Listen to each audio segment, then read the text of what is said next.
Welcome back to Writing in Science, Week 2. We're moving forward towards our goal of using science, technology, engineering, and math to teach academic writing. This week, we'll look specifically at the importance of audience for your bilingual students. Last week, you identified the most meaningful, the most captivating work you do in science. In weeks 3, 4, and 5, you'll explore pre-writing, goal setting, and revising strategies that are important for your bilingual students. But first, let's examine the importance of an identified audience for writing assignments.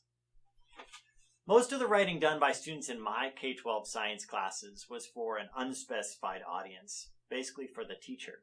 Students wrote observations or questions during hands-on investigations, they wrote notes when they were reading a text, and they wrote to make sense of the content or show their understanding.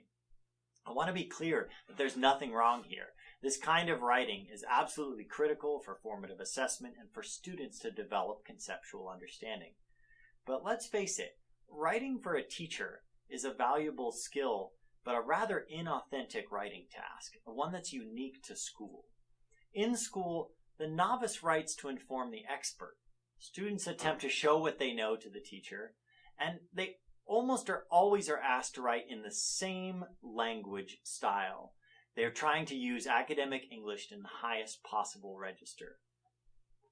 Out of school, it's usually the expert who writes to inform the novice. In addition, the language expectations aren't always the same, even for science writing. Authors must adjust the language and register of their delivery to match the audience. This is of no surprise to us as teachers. We do it every day. But to our students, it may take some serious thought and revision. To create prepared graduates, we must give all students some opportunities to practice authentic communication to an audience other than the teacher. In doing so, we may find that students engage in writing, all students, in a very different way. So let's think about our bilingual learners. Why does writing for a specific audience play an important role in developing language fluency? This comes back to our central idea that people use language to communicate with other people. So people learn languages to communicate with other people. There's something very different going on in the minds of your bilingual learners when they're putting words to paper with a specific audience in mind. And it's why your classroom with the right level of support and opportunities to communicate about meaningful work, it's why it's better for language acquisition than a classroom that's based on basic skills or skill and kill and drill concepts. It's worth noting that you might find some language acquisition resources or textbook that explicitly tell you not to have your bilingual students communicate to a larger audience. And they do this citing the anxiety or potential anxiety of your students.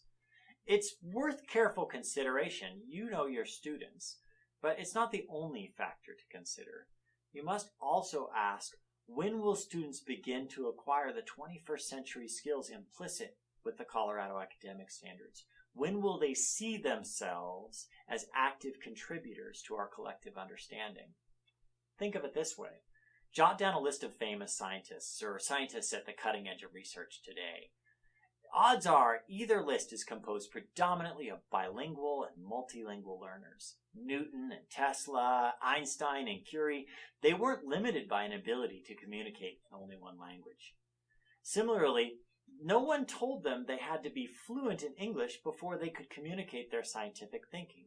Your students need to know this. Their developing bilingualism is a strong asset for communicating in science. Not only does it make the audience for their work broader, it can just make them a smarter scientist. Whether presenting complex sentences or simple labeled diagrams, all bilinguals can be involved in presenting work. And this is at the heart of this week's learning. Clearly identify the audience for a writing task and examine the effect that it has on bilinguals. You can use a hypothetical made-up audience, but you could also use a real audience. And either way, it should get students thinking. If you're going for a real audience, you should consider starting within the school, either other adults or students in other classrooms. When you ask a sixth grader to prepare a presentation for a third grader, it's likely the perfect task for bridging between academic and technical language and home language. It allows students to still address the scientific complexity without simply ripping words from the textbook. Of course, you can also take this concept beyond the classroom walls to broaden the possibilities. Teachers see very careful and thoughtful writing when students have to prepare for an audience of parents and grandparents, either in English or possibly in another language if it's a multilingual audience. Or if they engage in some work that matters to the community, the opportunities to present that work outside the classroom is really powerful. Whatever the audience, there are 3 questions your bilingual students should be asking as they begin to write. The first is, what language? When you ask this question, you send the right message that science, it can be communicated in any language. The second question, what writing or speaking style is most appropriate for the purpose?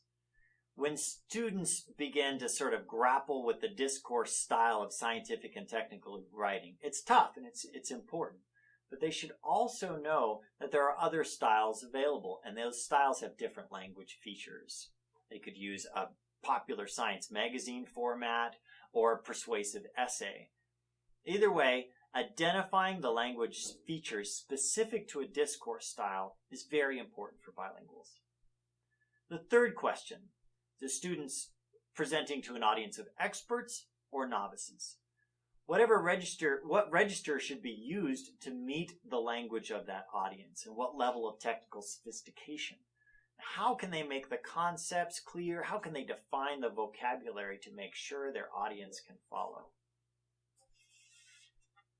So the big takeaways from this week: while writing to learn is important, all students need opportunities to write to an authentic audience.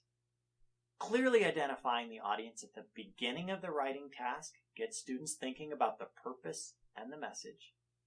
Bilingual students in particular should ask 3 questions as they begin to write. What language?